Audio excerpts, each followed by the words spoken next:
정치권 소식 짚어보는 아침의 맞수 시간입니다. 최병묵 정치평론가, 김상일 전 민주당 부대변인 나오셨습니다. 안녕하세요. 안녕하세요. 어제 이재명 더불어민주당 대선 후보가 통합을 내세우며 대선 주자로서 첫 공식 일정을 시작했습니다. 영상으로 보겠습니다.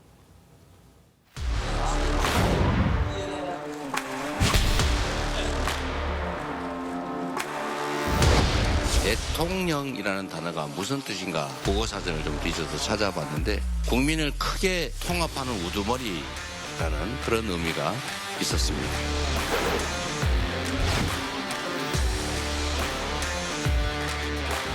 경제 활성화의 주체는 기업임이 분명하죠. 첨단 기술 산업에 대한 우리 경제의 비중도 매우 커질 것이어서 차기 정부의 주요 과제가 되지 않을까. 이재명 후보가 어제 서울 현충원을 찾아서 이승만 박정희 전 대통령 묘역을 찾았는데 이게 과거와는 많이 다른 모습이었다고 합니다. 그렇죠. 그 언론에서 흔히 광폭 우클릭 이렇게 이제 표현을 하고 있는데요. 그 사실은 그 지금까지 그 이재명 후보가 그 민주당 대선 후보로 확정이 된 이후에 통합 행보 뭐 긍정적으로 평가받을 만합니다. 근데 문제는 어디에 있냐면 지금까지 이재명 후보가 보여왔던 이재명 전 대표가 보여왔던 그 통합 행보가 과연 어제 그저께 상황과 일치하느냐 여부. 그러니까 어제의 이재명과 오늘의 이재명이 어떤 차이가 있느냐. 아마 이 부분이 굉장히 큰 논란도 되고 쟁점도 될 것입니다. 지금은 국민의힘 후보가 이제 내부에서 지금 경선 중이기 때문에 이 부분에 대한 공격을 할 수가 없는 상황이지만 아마 본격적인 대선 국면에 들어가면 이 부분이 굉장히 큰 논란이 될 것이다. 이렇게 봅니다. 그러니까 이재명 후보의 통합 행보의 진정성 문제가 불거질 수 있다. 이 지점을 짚어주신 건데 어제 이재명 후보가 알려지기로는 그 서울 현충원을 찾아서 박태준 전 포스코 회장 묘역을 예정에 없던 곳인데 찾았다고 합니다. 의도가 뭐라고 보십니까? 지금 시대 정신이 무언가를 고민한 흔적이라고 저는 보여져요. 왜냐하면 우리가 지금 다음 시대의 시대 정신은요, 국민 통합이 우선이고 국민 통합을 기반으로 국가 경제의 발전입니다. 이 두 개가 큰 시대 정신의 축이라고 저는 생각하는데 그런 측면에서 그 시대 정신에 부합하는 행보를 기획하고 실천해 가고 있다라는 측면에서 저는 방향성을 굉장히 잘 잡았다라고 생각하고 현실 인식이 굉장히 뛰어나다고 생각하는데요. 말씀하신 대로 진정성 부분은 과거에 많은 의심을 받은 부분이 있기 때문에 그 의심을 불식시켜 줄 정도로 진정성 있게 행동해 가는 것이 굉장히 중요하다. 그리고 그것은요, 제가 볼 때는 어떤 사람을 옆에 놓느냐가 진정성 척도에 굉장히 중요한 기준이 됩니다. 근데 윤여준 전 장관을 영입한다든가 아니면 경제 분야에서 또 본인이 이야기하는 실용적인 경제에 맞는 사람들을 영입을 한다면 그 사람들이 보여주는 색깔이 곧 진정성으로 중도층에 읽혀질 것이다. 이렇게 보여집니다. 네.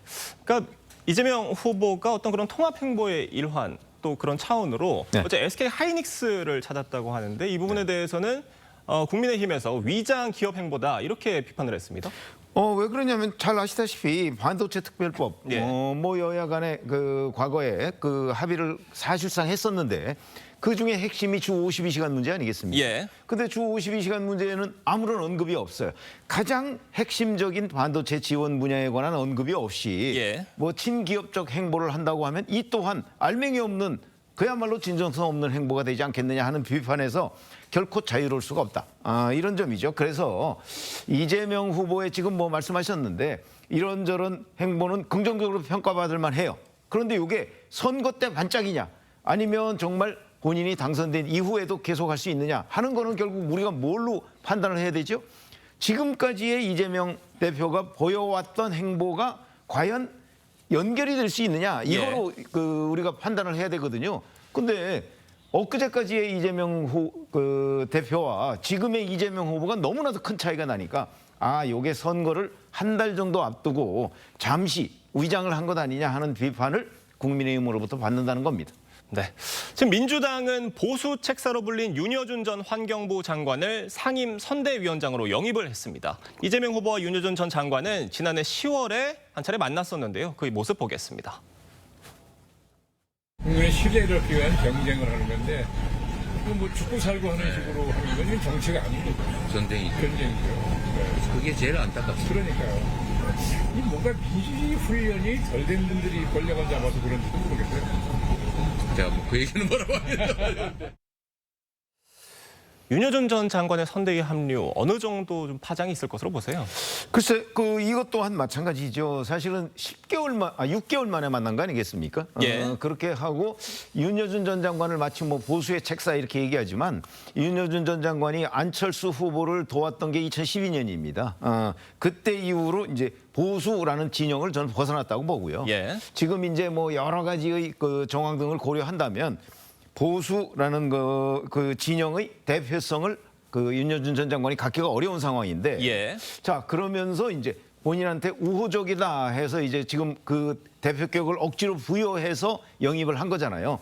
실질적으로 과연 어떤 영향을 미칠 것인가 하는 부분은 그 공동선대위원장이라고는 하지만 공동선대위원장의 공동이잖아요. 상임 단독선대위원장이 아니거든요. 예. 그래서 아마 그 안에서 그 영향력을 발휘하기는 굉장히 어려울 것이다. 앞으로 한번 두고 보시면 되겠습니다. 그러니까 윤여준 전 장관이 어떤 보수 진영의 책사라는 이름으로 현재 불리고 있지만 그 부분에 대해서 과연 그렇게 볼 수 있느냐라는 문제를 제기해 주신 건데 지금 어떤 윤 전 장관의 영입이 외연 확장에 어느 정도 도움이 될 수 있을 것으로 보세요? 일단은 그 이재명 후보를 공격하는 국민의힘의 포인트는 불안한 후보예요. 그런데 윤여준 전 장관의 이미지는 보수 합리입니다. 그 보수적이고 합리적인 사람이 조금 불안하다는 것에 더해지면 아무래도 안정감과 신뢰감이 증가하게 되겠죠. 그거는 너무 당연하기 때문에 방향을 굉장히 잘 잡고 있고 지금 국민들에게 국민의힘이 공격하려는 포인트도 정확히 알고서 행보를 하고 있는 것이다. 이렇게 좀 보면 될 거고요. 예. 그리고 또한 어느 정도 결이 다르지만 합리적인 인사를 영입함으로써 국민 통합의 기조를 강화하는 느낌을 줄 수 있다는 점에서 방향은 정말 잘 잡고 움직이고 있는 것이다. 말씀하신 대로 이것이 성과와 결과로 이어지는 것까지 쭉 간다는 진정성 부분에 대한 평가만 남아있는 거다. 이런 생각이 듭니다. 네, 지금 민주당이 이런 외연 확장 행보를 굉장히 다각도로 시도를 하고 있는 것 같은데 국민의힘 김상욱 의원을 향해서도 러브콜을 보내고 있다. 이런 보도도 나왔습니다. 뭐 저는 러브콜이라기보다는 좀 흔들기에 가깝다고 예. 봅니다. 무슨 얘기냐면 김상욱 의원이 뭐 지금 그 민주당이 입당하라고 그래서 입당할 것도 아닌 것 같고요. 다만 이제 친한동훈계로 분류가 되고 있지 않습니까? 그러니까 만약에 오늘 오후에 발표될 또는 그 5월 3일에 발표될 그 국민의힘의 최종 후보에서 한동훈 후보가 당선되지 않을 경우는 뭐 혹시 모르지만 그 경우에도 김상욱 의원 한 명 정도가 민주당으로 건너간다고 그래서 뭐 무슨 민주당의 중도 외연 확장 그렇게 얘기하기는 어렵고요. 예. 그냥 국민의힘의 이탈자가 한 명 더 늘었다. 뭐 이 정도로 판단하시면 되겠습니다. 알겠습니다. 이런 가운데 민주당 출신인 새미래민주당 이낙연 상임고문이 대선 출마 의사를 밝혔습니다. 이 새미래민주당 전병현 대표 얘기도 들어보겠습니다. 명틀러라는 조소가 현실이 되었고 정상과 상식을 가진 국민들의 이재명 포비아는 더 이상 기우가 아닌 현실로 다가오고 있습니다. 새미래민주당은 이낙연 전 총리와 함께 가짜 민주당을 넘어 진짜 민주당을 재건하고 국민 화합의 정치개혁을 해내기 위해서 전병헌 대표 목소리 네, 직접 들어봤는데 이낙연 전 총리의 대선 출마 좀 네. 어떤 파장이 있을 것으로 보세요? 글쎄요, 그게 이준석 그 후보와 중도를 겨냥한 신당을 만들 때만 해도 그 기대가 엄청 컸어요. 근데 결국은 이낙연 후보 상임고문과 예. 이준석 그 후보의 개인적인 어떤 뭐라고 할까요? 권력욕? 이것 때문에 국민의 기대를 저버렸잖아요. 그 후로 지금의 영향력은 상당히 하락했다. 이렇게 좀 보는 게 맞을 것 같고요. 그리고 지금 전병헌 대표가 하는 예. 얘기가 틀린 얘기는 아닐 수 있어요. 그렇지만 저렇게 감정을 담아가지고 이야기를 하면은요, 저게 약한 사람이 마치 자기 감정만을 표출해내는 그런 모습으로 보일 수 있거든요. 그래서 저는 좀 품위 있게 지적을 하더라도 지적을 하고 좀 약간 예. 자신감을 오히려 보여줘야 국민들이 저 사람들 한번 좀 이렇게 좀 키워서 정치의 발전을 위해서 좀 힘을 실어줘야 되겠다 이런 생각이 들 거 아닙니까? 근데 그런 부분에 있어서 좀 약간 전략적 패착 있는 언어를 구사하고 있다는 생각이 듭니다. 네. 이낙연 전 총리의 출마가 어떤 대선 판도에 어떤 수로 작용할 것으로 좀 보세요? 글쎄 이낙연 전 총리가 최종적으로 대선 후보까지 갈지는 미지수예요. 예. 본인도 이제 한덕수 대통령 권한대행과의 그 어떤 단일화 뭐 이런 걸 시사한 적이 있잖아요. 또 그것도 완벽하게 단일화가 될 것이다 이렇게 얘기할 수도 없는 거고요. 네. 다만 이낙연 전 총리가 지금 언급하고 있는 내용은 아마 국민 후보라는 개념, 국민의힘 후보가 아니고 예. 이런 쪽에 좀 집착하고 있는 것으로 보여요. 그러니까 앞으로 이제 본인은 출마를 선언했으니까 한덕수 대통령 권한대행이 이제 뭐 5월 2일쯤 지금 출마 선언을 할 것이다 이런 예상이 있는데 출마 선언이 되고 나면 예. 이제 국민의힘 후보와 이렇게 쭉 모아서 아마 국민 후보 그 선출을 위한 협상 같은 것이 시작이 될 가능성이 있는데 아마 그에 대비한 이낙연 전 그 대표의 출마 선언으로 저는 보입니다. 알겠습니다. 저희가 다음 소식도 짚어보겠습니다. 오늘 국민의힘 2차 대선 경선 결과 발표가 예정된 가운데 후보들은 막판 표심 잡기에 총력전을 벌였습니다. 한동훈, 안철수 후보는 민심 풍향계로 꼽히는 충청을 찾았고요. 김문수, 홍준표 후보는 경제 행보를 이어갔습니다. 영상으로 보겠습니다.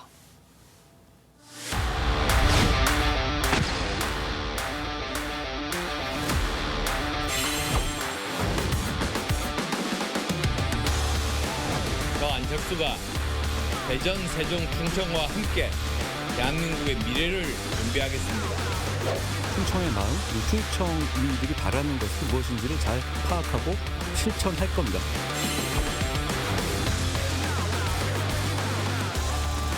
직접 세계 시장을 누리는 경제 대통령이 되겠습니다. 주 52시간제 이것도 탄력적으로 적용합니다.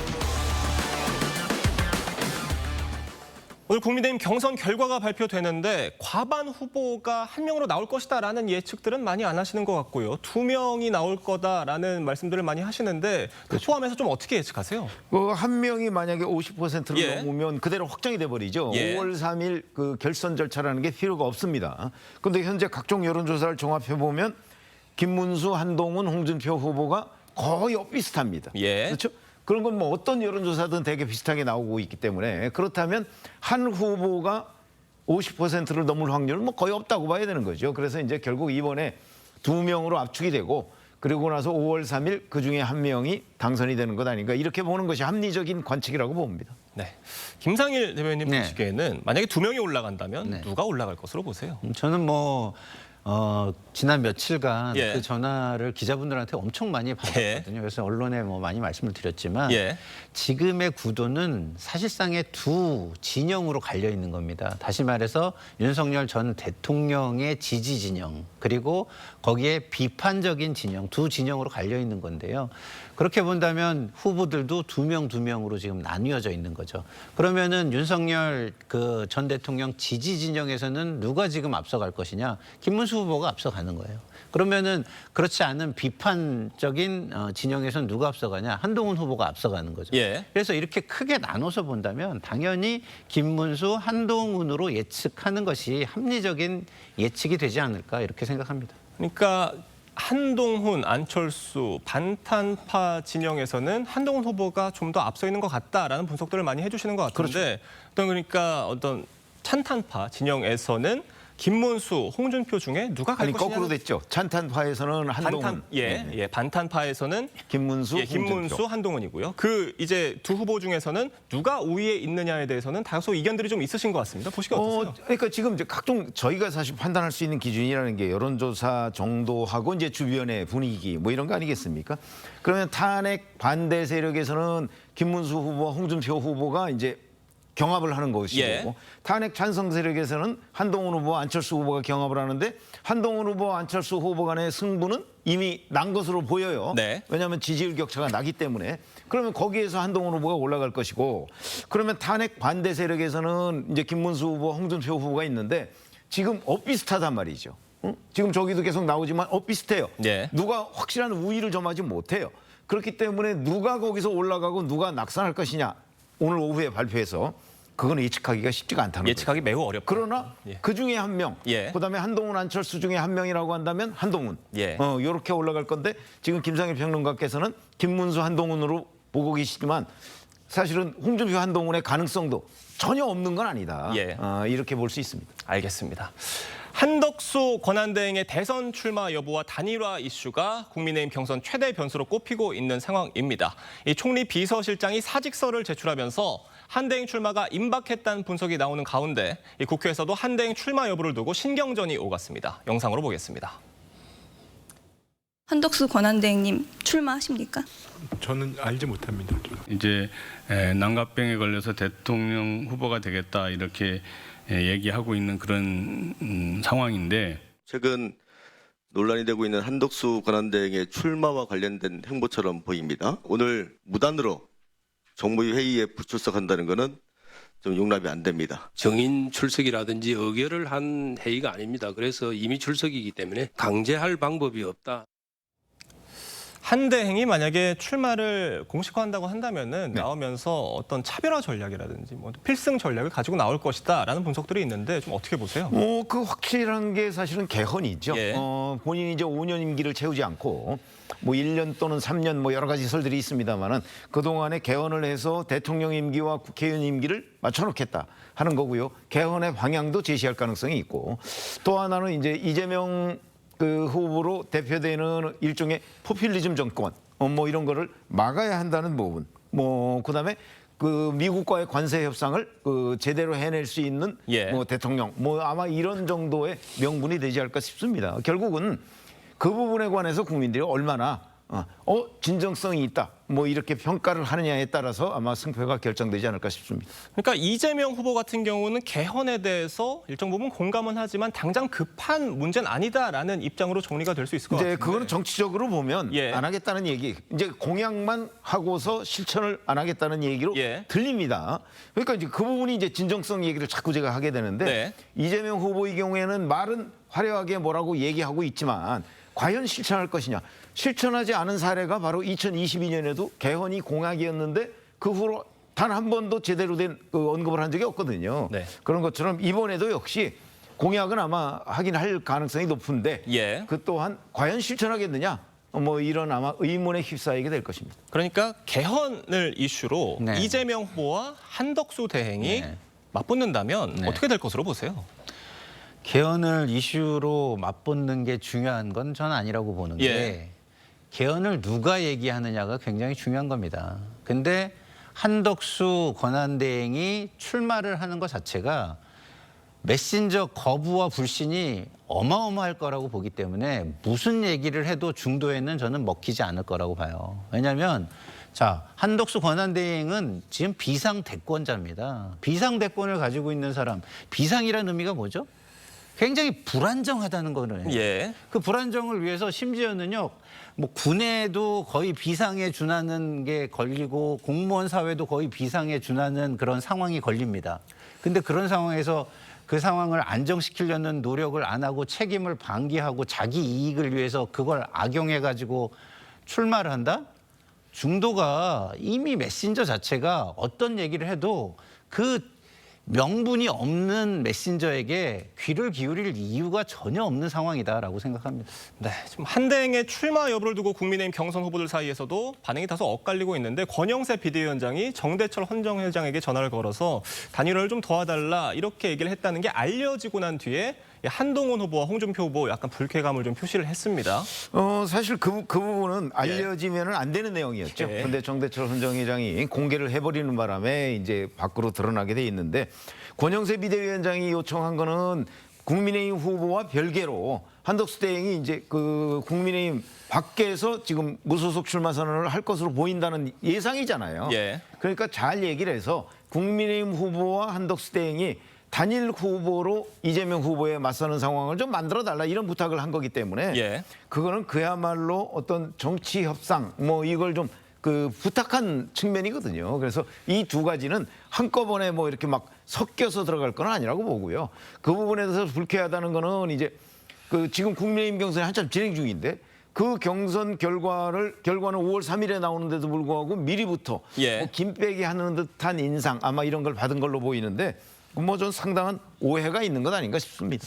알겠습니다. 다만 홍준표 후보 같은 경우는요. 단일화 한덕수 권한대행과의 단일화에 대해서 처음에는 좀 부정적이셨다가 좀 미묘하게 바뀌셔서 다시 빅텐트에는 동의한다는 입장으로 오셨었는데 지금 어제 저 전화 내용이 알려지고 나서는 다시 한덕수 권한대행에 대해서 강하게 비판하는 모습이 나왔습니다. 이건 그게 어떻게 이제 좀 홍준표 후보 같은 경우 좀 급하다 이런 의미 같습니다. 자, 오늘 오후 2시에 그 두 명으로 압축이 되죠. 그 압축하는데 결국은 탄핵 반대 세력의 표를 김문수 후보보다 더 많이 가져와야 본인이 2명 안에 들 거 아니겠습니까? 아마 이런 부분 때문에 한덕수 대행에 대해서 비판적 견해를 보이고 있는 것으로 판단이 됩니다. 알겠습니다. 지금 김문수 후보는요. 한대행과의 단일화에 적극적인 모습을 부각하는 모양새입니다. 이 지금까지 나온 시간표를 보면 다음 달 3일에 국민의힘 대선 후보 선출 전에 이 한대행의 출마 선언이 이루어질 것으로 보이는데 이 한대행에 대한 태도가 국민의힘 경선 결과에도 어떤 영향 미칠 것으로 보십니까? 글쎄요. 김문수 후보와 한덕수 권한대행은요. 만약에 후보로 나온다면 차별점이 저는 보이지 않아요. 사실상 같은 사람으로 보이거든요.